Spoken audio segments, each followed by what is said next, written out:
Hi అండి, అందరికీ నమస్తే. నేనైతే సూపర్గా ఉన్నా. మీరు ఎలా ఉన్నారో కామెంట్ సెక్షన్లో అయితే చెప్పేసేయండి. వీడియోలోకి వెళ్ళే ముందుగా అందరికీ తొలి ఏకాదశి శుభాకాంక్షలు అండ్ అలాగే మొహరం శుభాకాంక్షలు కూడా. ఇవాళ 2 పండుగలు వచ్చేసాయి కదా. ఇక్కడైతే ఓన్లీ సింగిల్ ఫెస్టివలే జరుపుకుంటాం కానీ బట్ విలేజెస్లో ఇంకా బాగా జరుగుతుంది మొహరం కానీ ఏదైనా సరే. ఇంక ఇక్కడ మార్నింగ్ అయితే నేను శనగలు అండ్ అలాగే పెసరపప్పు నానబెట్టాను, పొట్టు పెసరపప్పు. ఇంకా పానకంకి కూడా బెల్లం నానబెట్టి పెట్టేశాను. ఏది ఏమైనా సరే ఎన్ని పనులున్నా టైం టు టైం మనం చేయాల్సిన డ్యూటీ అయితే ఒకటి ఉంటుంది. అదే అండి పిల్లలకి ఫుడ్ పెట్టడము. అదేంటో నాకు తెలియక అడుగుతాను. స్కూల్ ఉన్న రోజైనా అర్లీగా లేవరు కానీ స్కూల్ లేదు అంటే మనతో పాటు లేచేస్తారు. ఇంకా మార్నింగ్ త్వరగా లేచారు అంటే ఆటోమేటిక్గా ఆకలి అయితే వేసేస్తుంది కదా. టైం అయితే ఆల్రెడీ 8:30 అలా అవుతుంది. సో ఇప్పటికి నా పనులన్నీ ఫినిష్ చేసేసుకున్నా. పూజ దగ్గర కూడా అన్నీ రెడీగా పెట్టేసుకున్నా కానీ జొన్న పేలాల పిండి ప్రిపేర్ చేసిన తర్వాత పూజ చేద్దాము అనేసి ఉన్నా అనమాట. బట్ ఈలోపు టిఫిన్ చేసి ఇచ్చేసామనుకోండి, మనం అవన్నీ ప్రిపేర్ చేసుకొని పూజ చేసే వరకు ఇంకా బాబు గురించి థింక్ చేయాల్సిన అవసరం ఉండదు కదా. ఇంకా దోశలు అయితే వేసేస్తా ఉన్నా. దోశ పిండి ఇంట్లో ఉందంటే చాలు, ఇంకా నాకు చాలా ఈజీ అయిపోతుంది. అయితే 15 డేస్ నుంచి ఈ దోశ పిండి అస్సలు ప్రిపేర్ చేయలేదన్నమాట ఇంట్లో. వేరేవి చేశాను కానీ ఇలా వైట్ అంటే రైస్తో దోశపిండి చేయలేదు, చాలా రోజులు అవుతుంది. ఇవాళ చేశాను. ఇంకా ఇష్టంగా తినేస్తారనమాట. ఎన్ని వెరైటీస్ చేసుకున్నా సరే మనకు ఫస్ట్ నుంచి ఏ ఫుడ్ అయితే ఎక్కువగా అలవాటు ఉంటుందో దానికి అడిక్ట్ అయిపోయి ఉంటాం కదా. సో మా ఇంట్లో కూడా అంతే, అవి తింటాము బట్ దీని మీద ఇంకా ఎక్కువ ఇంట్రెస్ట్ అనమాట అందరికీను. ఇంకా దోశ అయితే వేసేసాను బాబుకైతే. నేను తినిపిస్తే కాస్త కొంచెం ఎక్కువగా పెట్టేస్తా కానీ బట్ వాడే తింటాను అన్నప్పుడు ఇంత అంటే ఇంత కరెక్ట్గా తింటాడు. ఇంకా అంతకుమించి అస్సలు పెట్టుకోమన్నా పెట్టుకోడు. కాబట్టి సింగిల్గా ఒక దోశ అయితే వేసి ఇచ్చేసాను అనమాట. ఇంతకీ తొలి ఏకాదశి రోజు మీ ఇళ్ళలో ఏమేమి ప్రిపేర్ చేసుకున్నారో కామెంట్ సెక్షన్లో అయితే చెప్పేసేయండి. ఇంక ఇక్కడ మార్నింగ్ మిగతా పనులు చేస్తూ చట్నీ కూడా ప్రిపేర్ చేసేసాను. సో చట్నీ దోశ అయితే వేసి ఇచ్చేస్తా ఉన్నా అన్నమాట. ఎంతైనా ఒక మాట అయితే నిజమండి, పిల్లలు స్కూల్స్లోనే బాగా తింటారు ఇంట్లో కంటే. ఇప్పుడు తినమంటుంటే వచ్చి తినిపిమని అడుగుతున్నాడు. బట్ తినకపోతే వెళ్ళి తినిపిస్తానండి. ఫస్ట్ అయితే తినమని చెప్తాను. అప్పుడప్పుడు కాస్త సెల్ఫ్ ఫీడింగ్ అయినా అలవాటు ఉండాలి కదా. ఇంక ఇక్కడైతే పెసరపప్పు కడుగుతున్నాను. అయితే ఇక్కడ నేను ఒక మెష్ లాంటిది ఒకటి తీసేసుకొని అందులోకి వేసేస్తానండి. లేకపోతే మొత్తం సింక్ దగ్గర పైప్స్లో స్ట్రక్ అయిపోయి ప్రాబ్లం అయిపోతుంది. అందుకోసమే ఇలా ఎప్పుడు నేను పొట్టుపప్పు వాడినా అవి ఇలాగే క్లీన్ చేసుకుంటాను. నేను మినపప్పు పెసరపప్పు అన్నీ కూడా ఇలా పొట్టువే యూజ్ చేస్తాను. ఇంకా తెల్లగా ఏది లేకుండా కడిగే వాళ్ళు ఉన్నారు కానీ బట్ నేనైతే అలా జస్ట్ పైన పొట్టు తీసేసి అలాగే ఉంచుతాను అనమాట. నేను ఇవన్నీ చేసుకునేసరికి ఇంకా మా వాడైతే టిఫిన్ కంప్లీట్ చేసేసాడు. ఇవి ఏంటి అనుకుంటున్నారా? కార్న్ అండి, అంటే జొన్నలతో పేలాలు చేశాను అనమాట. ఇవి మార్నింగ్ చేయడం చాలా లేట్ అవుతుంది, అందులోనూ 3 hours అలా ఆరబెట్టాలి. అలానే నైట్ ఆరబెట్టి మార్నింగ్ చేసాము అంటే మరీ డ్రైగా అయిపోతాయి అన్నమాట, సరిగ్గా పాప్ అవ్వవు. అందుకోసమే నైటే ప్రిపేర్ చేసుకున్నా. అంటే ముందు రోజు ఎలాగో మనం దేవునికి పెట్టాలి అనుకున్నప్పుడు ఎలా పద్ధతిగా చేసుకుంటామో అలాగే చేసి పెట్టేసుకున్నా అనమాట. ముందుగా 1 కప్పు జొన్నలు తీసేసుకొని వాష్ చేసేసి బాగా మరలుతున్న వాటర్లోకి యాడ్ చేసేసుకున్నాను. ఇవి అన్నీ కూడా ఇలా తెరలాలి. అప్పుడు స్టవ్ ఆఫ్ చేసేసి స్ట్రైన్ చేసేసుకొని వాటర్ అంతా పోయిన తర్వాత ఒక డ్రై క్లాత్ తీసుకొని దాని మీద అయితే ఆరబెట్టేసుకున్నా. ఇది ఒక 3 hours వరకు ఆరబెట్టుకోవాలి. అప్పుడే పర్ఫెక్ట్గా పాప్ అవుతాయి. అదేనండి పేలాల్లాగా తయారవుతాయి బాగా పేలి. మీ ఇంట్లో ఎప్పుడైనా ఇలా ప్రిపేర్ చేసుకున్నారా? చేసి ఉంటే డెఫినెట్గా కామెంట్ సెక్షన్లో అయితే చెప్పేసేయండి. నేను పాలాల ఉండలు అంటే పాలాలను పాకం బట్టి అలా చాలాసార్లు చేశా కానీ పాలాల ముద్ద చేయడం, అదే పిండి ముద్ద చేయడం అయితే ఇదే ఫస్ట్ టైము.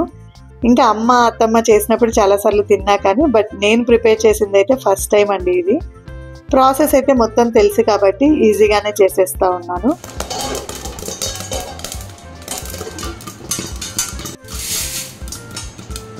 చూసారు కదా, 3 hours ఆరిన తర్వాత కొంచెం పాన్లో వేసేసి మూత పెట్టేసాము అంటే ఇలా పాప్ అయిపోతాయి.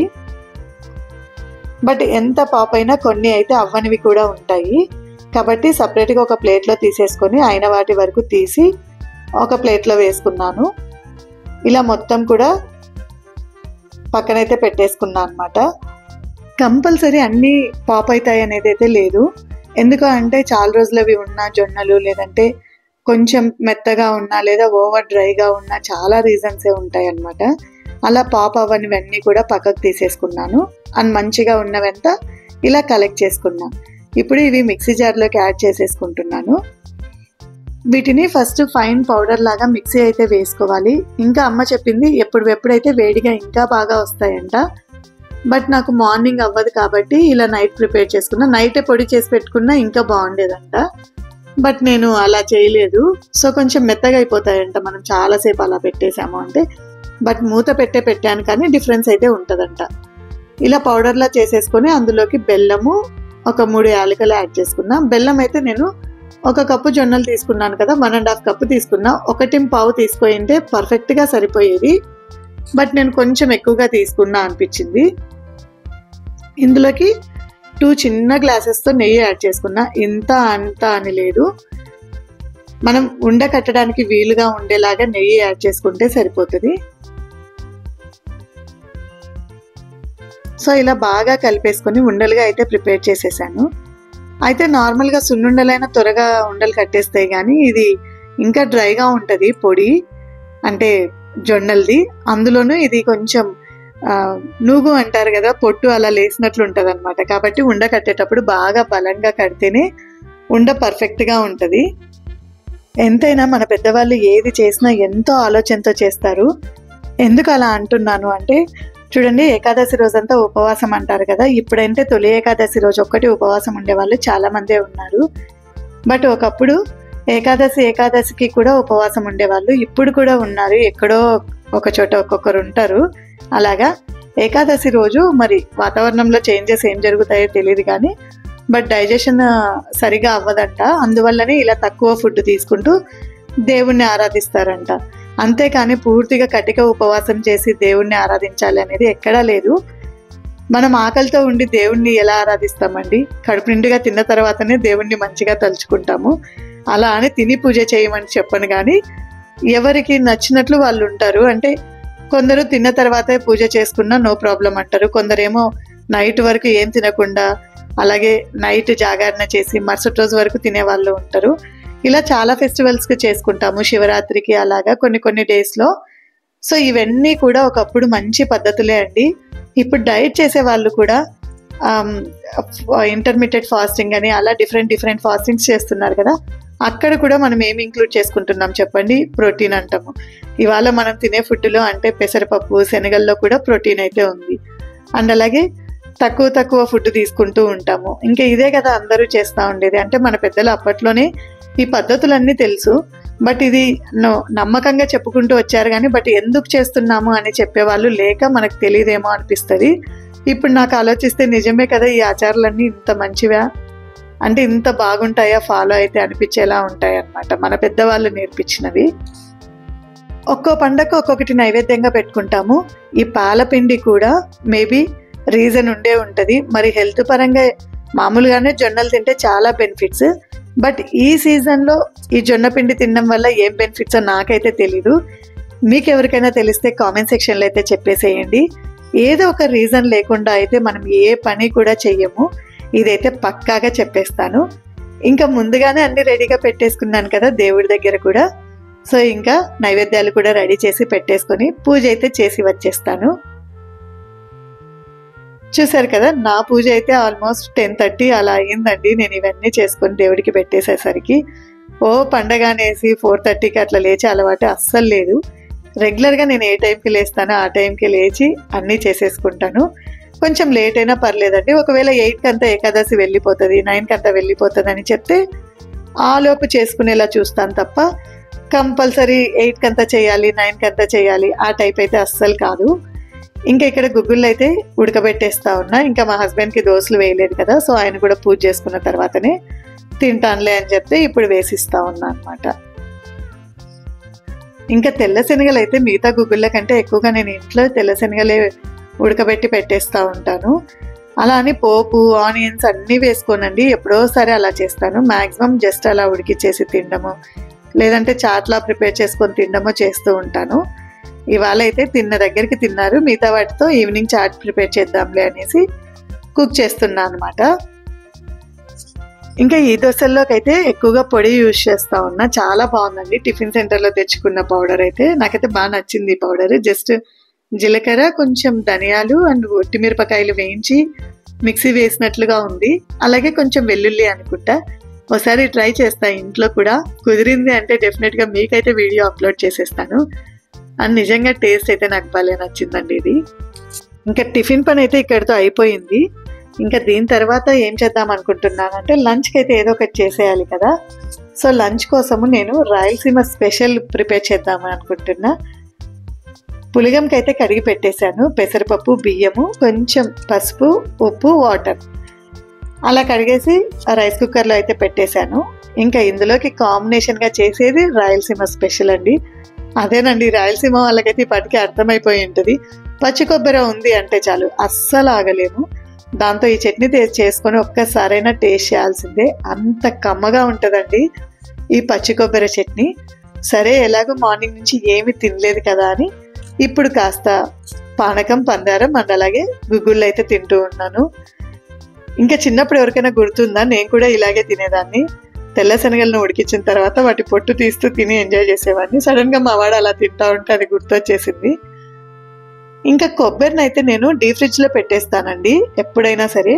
ఇంకా తీసి ఒక్కసారి అలా కొట్టేసి కొంచెం నైఫ్తో అలా లేపేసామంటే చాలు, మొత్తం దాని అంతటా అదే ఊడొచ్చేస్తుంది. ఎక్కువ స్ట్రెయిన్ అవ్వకుండా చాలా ఈజీగా వచ్చేస్తుందండి.